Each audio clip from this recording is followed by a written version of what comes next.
tiene? Creo que están hechas de lo que nosotras producimos. Perdón, no te estoy siguiendo. Las pelotas tienen sustancias que vienen de alguna de nosotras. Las plantiquis. Ah, interesante. A ver, déjame consultar con Googleana. Hola, Googly. ¿Andas por ahí? Conectando. Por aquí ando. Sí. Hola, Googly. Por esas cosas de la vida, ¿tendrás almacenada por ahí alguna información sobre de qué está compuesta esta pelota? Según Plantiquis, son de origen vegetal. Creo que se refiere al caucho, un polímero elástico conocido como látex, del cual se hacen una serie de objetos tales como neumáticos y zapatos. ¿Caucho? ¿Polímero elástico? Es una emulsión lechosa en la savia de algunas plantas. Se le conoce como látex y en Perú se ha extraído por muchos años en la Amazonía. Cabe mencionar que el caucho ha sido recolectado por años por los propios pueblos indígenas del Amazonas, que lo llamaban cauchoc o árbol que llora, y lo solían utilizar mezclándolo con otras savias y resinas para hacer vasijas o como acolchado para el mango de ciertos instrumentos. Sin embargo, hubo una época en la que su extracción fue masiva en nuestro país y por eso se le llamó el auge del caucho. A ver, voy a buscar. Auge del caucho. Bueno, aquí dice que una empresa peruano-británica hizo una gran fortuna utilizando a los pueblos originarios amazónicos para extraer caucho. Entonces, ¿fue el boom del caucho una buena época realmente?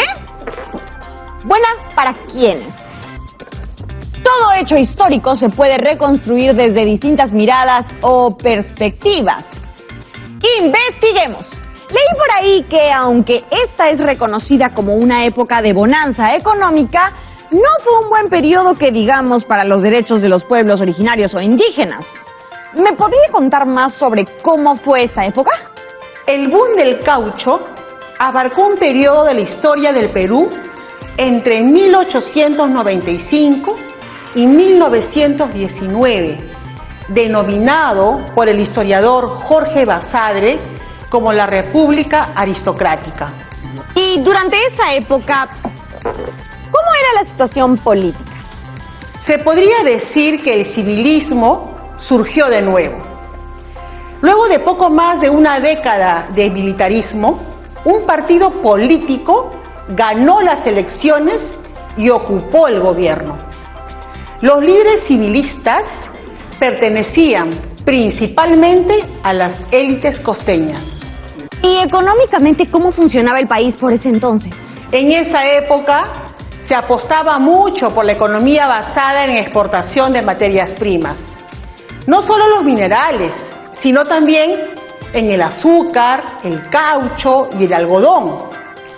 Además, empezaba a haber en el país más inversión de capitales extranjeros en minas, banca, seguros e industrias. Entonces, a esos países extranjeros les iba relativamente bien. Según el historiador Carlos Contreras, la República Aristocrática pertenece al horizonte histórico de la Belle Époque europea. Por ese entonces, las grandes potencias mundiales se centraron en expandir su territorio para obtener nuevos mercados y materias primas. Además, la economía de diversos países creció, impulsada por los efectos de la revolución industrial. Se inventó el automóvil y con eso los neumáticos, que como sabes, están hechos de caucho. ¿Y eso significaba más empleo para nuestros compatriotas?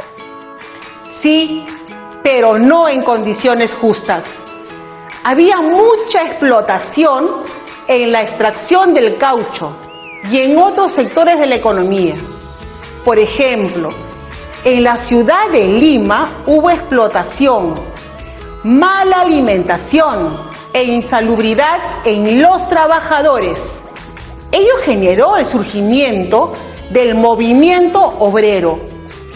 Las asociaciones de trabajadores fueron protagonistas de distintas protestas a favor de mejores condiciones laborales. Pero la población indígena u originaria no era parte de ese movimiento, ¿cierto? La industria se desarrolló de manera violenta y cruel con los pueblos originarios, quienes ni siquiera tenían por ley derechos laborales por los cuales reclamar. ¿Y a quiénes afectó más este boom? La mayor cantidad de caucho se encontraba en la región del Putumayo, al norte del Amazonas. Así que ahí ocurrió la mayoría de los abusos. Te comparto un testimonio. Se trabajaba de las 5 de la mañana a las 7 de la noche. A los que paraban los azotaban, les pegaban. Duraban 4 meses sacando caucho o xiringa y 1 mes en su maloca o maloquita haciendo las provisiones necesarias para volver a las caucheras. Usaban siempre lacitos y nudos para contar los días. Eran muchísimas horas de trabajo y maltrato físico. ¿Está documentado quiénes son los responsables de estos abusos?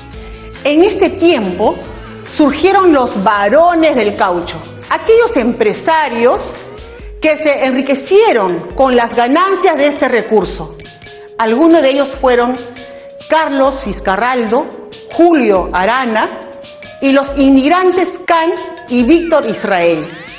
Cuando el auge del caucho terminó, ellos se quedaron con su dinero y al poblador indígena solo le quedaron los recuerdos de la explotación laboral, maltratos, muertes, desnutrición y enfermedades.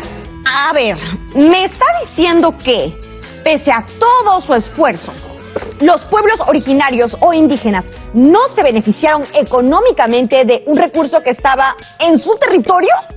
Así es. En aquella época funcionaba el sistema del endeude. El antropólogo Alberto Chiri lo explica claramente en este extracto que te voy a compartir.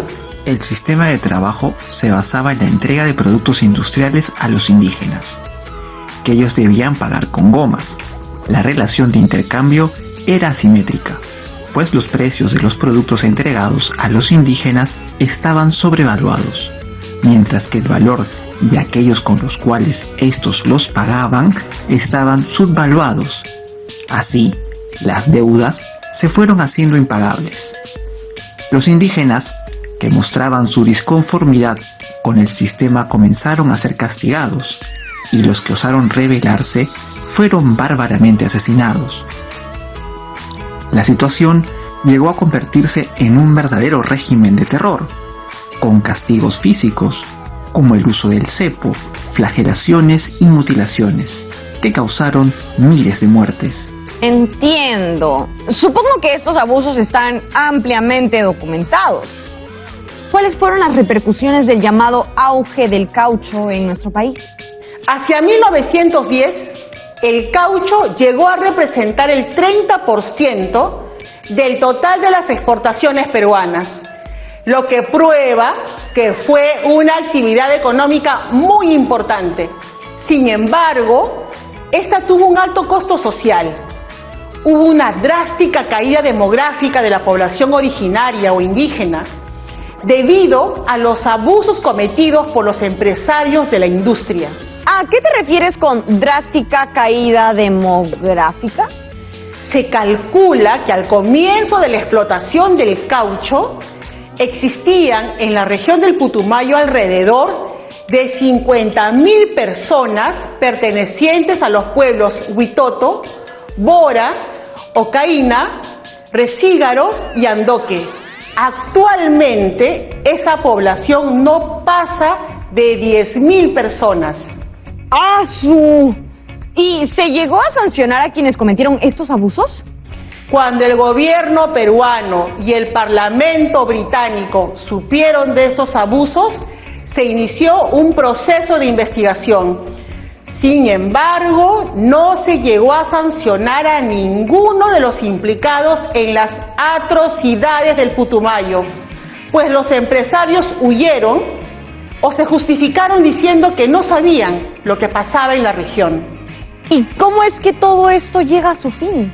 El verdadero fin del auge del caucho y lo que verdaderamente salvó a los indígenas de la región fue la pérdida de interés del mercado mundial por las gomas naturales. Bueno, mucho por procesar, la verdad. Me he quedado impactada. Gracias por toda esta información. Hasta pronto. Luego de saber todo esto, me quedan algunas preguntas. Si finalmente no se sancionó a los culpables, ¿se puede decir que hubo justicia? ¿Qué cambió y qué continuó después de este periodo? ¿Han continuado los maltratos contra los pueblos originarios o indígenas en otras actividades? Creo que estas son preguntas que debemos responder en el año de nuestro bicentenario. Hablemos al respecto después de la pausa. En el programa hemos conversado acerca de cómo una actividad avanzó y generó gran crecimiento económico para el país a partir del maltrato de una población. Esto me hace pensar que detrás de todo el auge económico siempre hay preguntas que hacernos sobre a quiénes beneficia dicho auge y cómo podemos hacer para que nadie quede excluido de los beneficios que generan ciertas actividades económicas. Para conversar sobre esto tengo a un invitado muy genial. Él es Rember Yaguarcán. Rember es artista visual y escritor indígena de origen huitoto. Empezó a pintar a los 8 años, siguiendo el ejemplo de su padre, también artista. Es muy conocido y su arte ha viajado por el mundo. Ha tenido exposiciones en Ecuador, Argentina, Colombia y hasta en China. Actualmente, Rember vive en su natal Loreto y Lima. ¡Hola! Bienvenido, Rember. Gracias por sumarte a Aprendo en Casa. En tu trabajo artístico hablas mucho sobre la realidad amazónica. Muchas de estas historias las conoces a través de tu abuela, tengo entendido. Mi pintura, mi trabajo visual, mis obras tratan sobre mitos e historias, leyendas que yo recibí de mis ancestros. En el mundo indígena, en el mundo huitoto, es importante el conocimiento que tienen los ancestros, los abuelos. ¿Podrías contarnos un poco acerca del pueblo huitoto? Soy de la nación huitota, del clan de la Garza Blanca. Los huitotos estamos en el río Igaraparaná, afluente del río Putumayo y frontera de Perú y Colombia. También estamos en la cuenca del río Ampillacu, afluente del río Amazonas. Esto es a unas 10 o 15 horas viajando por el río Amazonas hacia la triple frontera de Perú, Colombia y Brasil. Nuestra historia está íntimamente vinculada con hechos trágicos como la época del caucho. ¿Qué relatos has podido recoger y plasmar en tu arte en relación con los abusos cometidos contra las y los indígenas huitoto durante la época cauchera? Narran nuestros abuelos, narraba mi abuela Marta, por ejemplo, Marta López, que muchos niños fueron asesinados, muchos jóvenes, muchas mujeres fueron violadas, muchos hombres fueron ejecutados por los caucheros. Entonces esto es un hecho que hemos venido trabajando y hemos venido narrando, diciendo, contando en todas las oportunidades que hemos podido tener hasta ahora. Es una historia que necesita ser conocida por todos los peruanos. Hay quienes dirían que esto es parte de nuestra historia y que debemos avanzar para adelante. Sin embargo, hay muchas demandas aún insatisfechas cuando se trata de pueblos indígenas. En ese sentido, te quiero preguntar, ¿qué hace falta aún para poder decir que los derechos de pueblos indígenas son valorados y respetados? El Estado peruano tiene una deuda inmensa hacia las naciones boras, huitotas y yocainas que han sufrido la época del caucho, y en general tiene una deuda inmensa con el mundo indígena, porque el mundo indígena es una sociedad que ha estado acá antes de que existiera la república. En ese sentido, deberíamos nosotros gozar de muchos derechos que en estos momentos son privilegios solo de una parte de la sociedad peruana. Necesitamos acceso a salud, a una educación de calidad, necesitamos que nuestras demandas sobre la contaminación de los ríos, sobre la titulación de nuestro territorio, sobre la consulta previa. Hay un sinfín de cosas que el Estado no cumple con las naciones indígenas y que debería cumplirla. Y creo que ese es un compromiso que debería llamarnos a todos los peruanos y peruanas, porque un derecho, sea quien sea, no debe ser negado a ninguna persona. ¿Por qué consideras que es importante que aprendamos de nuestra historia y de qué forma podemos ayudar a mantener visible la agenda de los pueblos indígenas u originarios? Una forma, creo yo, de poder mantener vigente la agenda indígena, mantener vigente la historia de los indígenas y que sus reclamos sean reconocidos, es volver a contar, volver a decir, que no se pierda en la historia y que esté en la memoria hechos tan trágicos como el caucho. Muchas gracias, Renber. Un capo. Personas como él nos demuestran que desde donde nos encontremos y desde nuestros talentos podemos hacer mucho para mejorar la situación de los pueblos indígenas u originarios. Recordemos que, aunque ha habido avances en el reconocimiento de ciertos derechos, los abusos del pasado tienen efectos hasta el presente y es labor de todas y todos hacer de este un país más igualitario. Debemos actuar desde donde podamos para visibilizar estas desigualdades y disminuir las brechas sociales. Por último, pero no menos importante, me parece clave escuchar a las y los adolescentes de pueblos indígenas. ¿Qué opinan sobre la agenda pendiente para garantizar sus derechos? ¿Cómo aportan ustedes en la defensa de su cultura y bienestar? Seguro tienen mucho que decir. Ashinankapalli, Konanheiri, Ahatpe, Ñamchachirori y Yonapipalli. Ashanikapalli, Kaminakiro y Yokaitori, Oishaiki Shiri. Abakanu unanki nuashi unanyamama. Haskatash hati kupi shinamukantana itan vinkurikiabu. Hati no ashemuranson nasunamurus iti haki. ¡Qué increíble escuchar que las y los adolescentes la tienen clarísima! Ah, y tengo un último dato. Si quieren saber más sobre los pueblos indígenas de nuestro país, no dejen de visitar la base de datos de pueblos indígenas u originarios del Ministerio de Cultura. Gracias al episodio de hoy he aprendido muchas cosas. Por ejemplo, que el auge del caucho tuvo un lado negativo. Significó la vulneración de los derechos de los pueblos indígenas. Esto significa que lo que para algunos es auge puede ser muy doloroso para otras personas.